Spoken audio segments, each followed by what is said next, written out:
দেশ স্বাধীন হওয়ার পরে এখানে কিছু ইট খরচ 2-3টে লাইন বানিয়ে দিয়েছে এই মাঠে 2-3টে লাইন বানিয়ে দিয়েছে। বানিয়ে দেওয়ার পর বাকি বিহারি যত ছিল সব ছিটকে ছিল। হ্যাঁ, বিভিন্ন জায়গাতে ছিল। সেখান থেকে আসি আস্তে আস্তে বাড়তি করতে করতে আজ 41 বছর হলো এখানে তার বসত বাড়ি হয়ে গেছে। পরিবার এখানে আমাদের 200 ফ্যামিলি আছে। এখানে ক্যাম্পে 220 ফ্যামিলি আছে। কোনো কি সুবিধা নেই আমাদের কোনো সুবিধা নেই, মানে কষ্ট করে চলতেছি আমরা। हम यहाँ बहुत दिन से हैं, 47 में आए, यहाँ पर हैं। हमारे जो लोग थे वो सब पाकिस्तान चले गए। मैं यहाँ भी मजबूर हूँ, कोई वसीला नहीं है, तरह तरह की बात होती रहती है। हम मजबूर हैं यहाँ,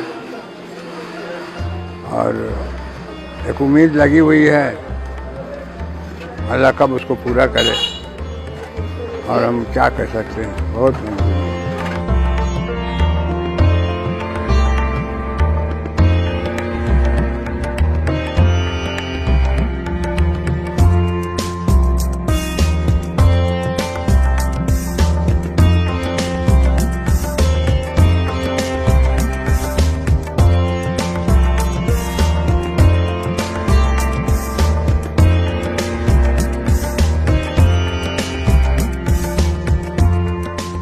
সব কিছু চেঞ্জ হয়ে গেল, মানে ফ্যামিলিগতভাবে বাংলা কথা চলে আসছে, বিহারি কথা আর ওরা প্রচারণা করছে না।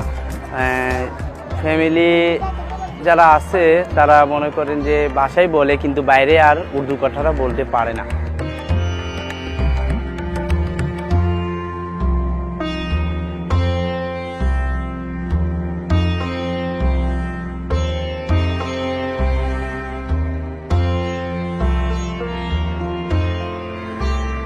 হ্যাঁ, অবশ্যই এখানকার ভোটার এই 2-3 বছরের মধ্যে আমাদের স্মার্ট কার্ড আমরা পেয়েছি। সবাই মোটামুটি যারা বিহারি থেকে মানে ভোটার হয়েছে তাদেরকে বাংলাদেশ সরকার, গভর্নমেন্ট সরকার আমাদেরকে ভোটার আইডি কার্ড দিয়েছে।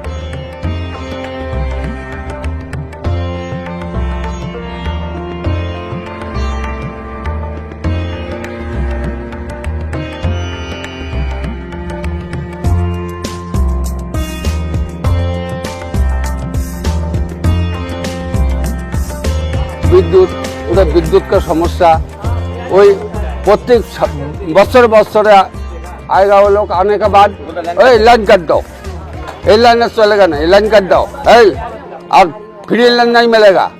अरे बहुत तकलीफ से गुजारे, और अभी तक गुजार ही रहे। अभी बहुत तकलीफी में गुजारे। इतना छोटा घर में 4 फैमिली 4 दम आदमी रहते हैं हम लोग।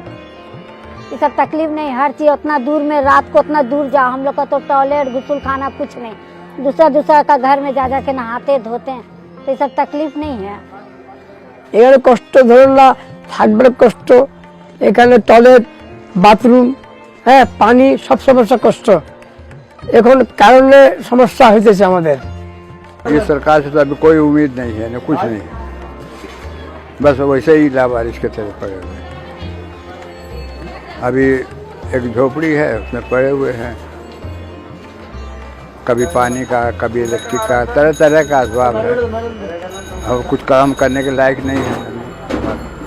यहाँ पर के लिए यदि सरकार चाहे तो ये जो पुनर्वासन का जो उद्योग ली, माने सरकार जो निर्वाचन का आगे जो पुनर्वासन का लेके बोला था, जो ये पुनर्वासन कर देगा बिहारी कैंप, इसमें यदि सरकार थोड़ा नज़र डाल के यदि यहीं पर ही यदि लोग को थोड़ा रहने का सुযোগ सुविधा कर दे, करेंट से लेके पानी से लेके हर रकम का यदि सुযোগ सुविधा कर दे, तो और लोग को का पाकिस्तान इंडिया इधर उधर जाने का कोई सुযোগ सुविधा नहीं रहेगा। इंशाल्लाह यहीं पर ही लोग अच्छा से इंतज़ाम करके रह सकेगा, पूरा फैमिली रह सकेगा।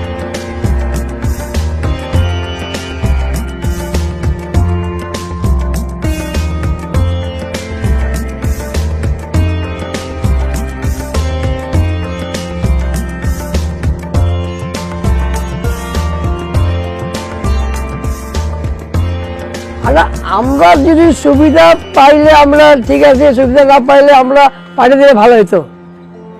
এখানে অনেক কষ্ট। আমরা যদি চাই তো পাকিস্তান ফেরত যাইতে চাই, আর নিয়ে যাইলে তো যাবো না কেন।